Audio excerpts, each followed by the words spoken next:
स्वयं जगत जननी जगदम्बा अम्बा मां पार्वती जी नंदी के पास बैठकर शिव की चर्चा करती हैं। इसलिए निवेदन है, यदि कभी मौका लगे आपकी जिंदगी में, कभी जीवन में अगर ऐसा लगे कि बहुत दुख है, बहुत तकलीफ है, बहुत कष्ट है, एक बेलपत्र अपने हाथ में रखो, उल्टे हाथ में, सीधे हाथ से उस बेलपत्र पर अपना हाथ रखिए, नंदीश्वर महादेव का स्मरण करिए, 7 बार श्री शिवाय नमस्तुभ्यम कहिए।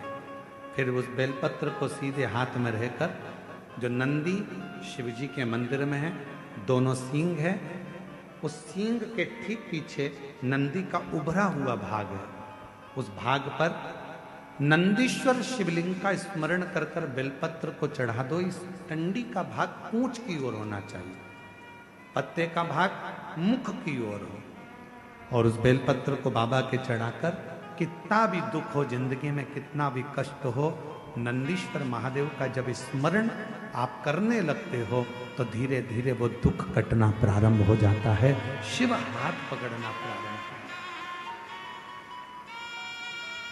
नंदीश्वर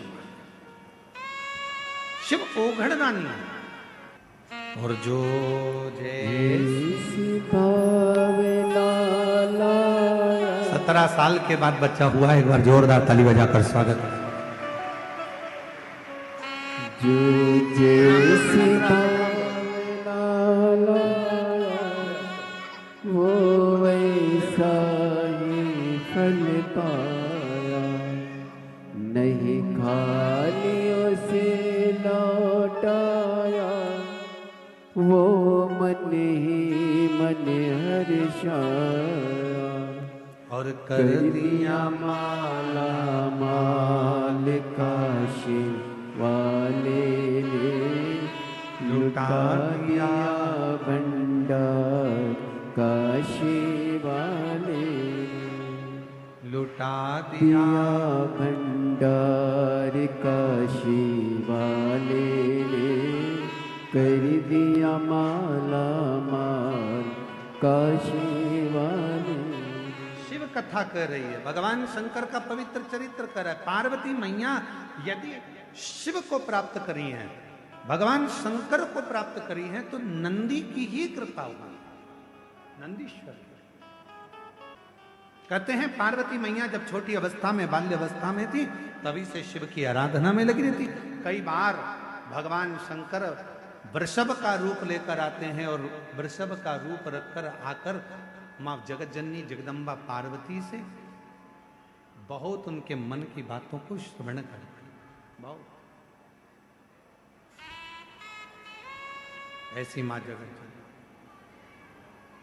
बोला नंदीश्वर महादेव की जय। नंदीश्वर। और कहते हैं कि बाल्यावस्था में एक बार मां जगत जननी जगदम्बा मां पार्वती मैया, मां जगत जननी जगदम्बा मां पार्वती जी एक बार बाल्यावस्था में